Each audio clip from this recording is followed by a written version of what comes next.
يا عبادي الذين أسرفوا على أنفسهم لا تقنطوا من رحمة الله نحمده ونصلي على رسوله الكريم أما بعد فأعوذ بالله من الشيطان الرجيم بسم الله الرحمن الرحيم لقد من الله على المؤمنين إذ بعث فيهم رسولا من أنفسهم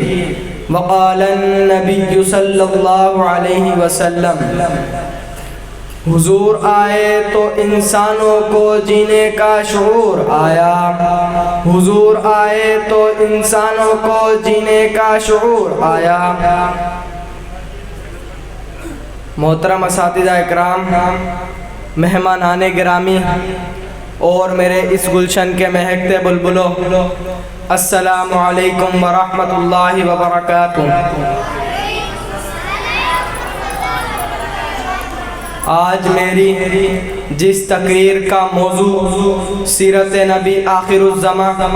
صلی اللہ علیہ وسلم کے عنوان سے معنون ہے، سامعین گرامی، تاریخ کے اوراق پلٹیے اور دیکھیے اس دنیا میں حضور کی آمد سے قبل کیا تھا۔ ظلم ہی ظلم تھا،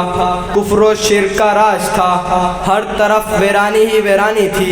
حکومت شیطانی تھی، قتل و غارت گیری کا بسیرا تھا، معمولی باتوں پر کٹ مرنا عام تھا،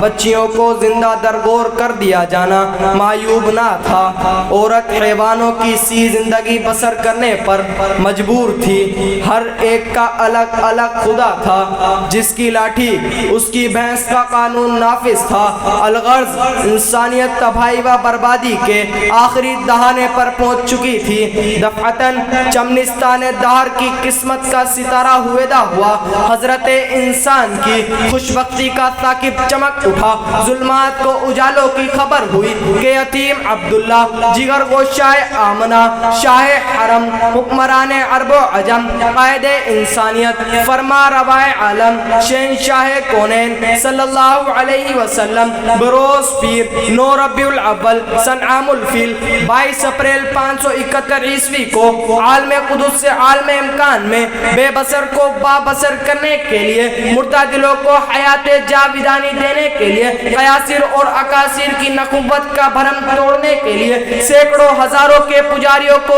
ایک کے در پہ جھکانے کے لیے، ملکوں کی دوری، اقوام کی بیگانگی اور اختلاف الوان اور تفریق زبان کو مٹانے کے لیے، سب کی زبانوں پر ایک ہی کلمہ لا الہ الا اللہ محمد الرسول اللہ جاری کرنے کے لیے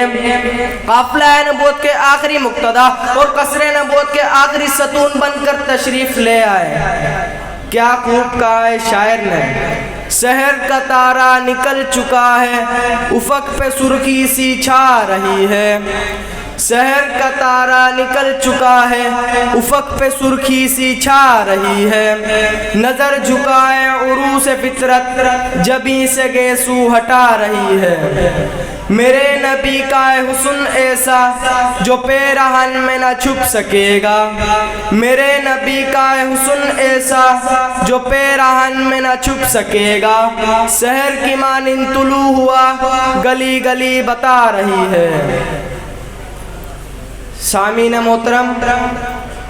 آئیے میں آپ کو حروف تہجی کی زبانی میرے آقا نور مجسم فخر دو عالم صلی اللہ علیہ وسلم کی آمد مسعود و محمود کی ایک نرالی شان سناؤں۔ چنانچہ معلم کائنات صلی اللہ علیہ وسلم کی آمد پر الف نے کہا اللہ کا رسول آ رہا ہے، بے نے کہا بانی اسلام آ رہا ہے، تے نے کہا تاجدار مدینہ آ رہا ہے، تے نے کہا ثروت والا آ رہا ہے، جیم نے کہا جلیل القدر آ رہا ہے، ہے نے کہا حبیب خدا آ رہا ہے، خے نے کہا خاتم النبیین آ رہا ہے، دال نے کہا دو جہاں کا والی آ رہا ہے، دال نے کہا ذالک الکتاب کہنے والا آ رہا ہے، رے نے کہا رحمت للعالمین آ رہا ہے، زے نے کہا زمانے کا امام آ رہا ہے، سین نے کہا ساقی کوثر آ رہا ہے، شین نے کہا شافی محشر آ آ رہا ہے،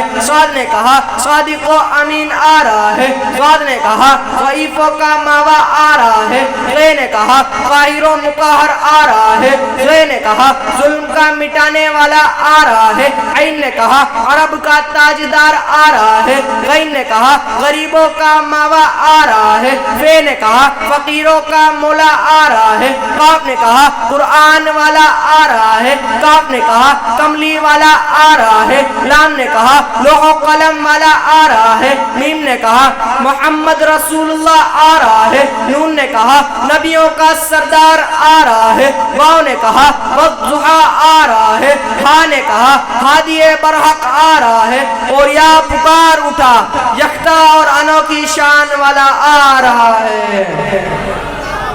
سامعین محترم، میں وقت کی نزاکت کے پیش نظر ان اشعار پر اپنی تقریر کو ختم کرتا ہوں۔ شاعر کہتا ہے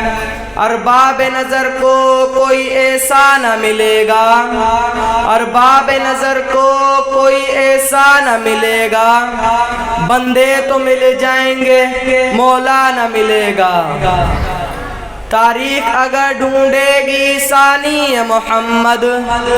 تاریخ اگر ڈھونڈے گی ثانی محمد، ثانی تو بڑی چیز ہے سایہ نہ ملے گا، وما علینا الا البلاغ المبین۔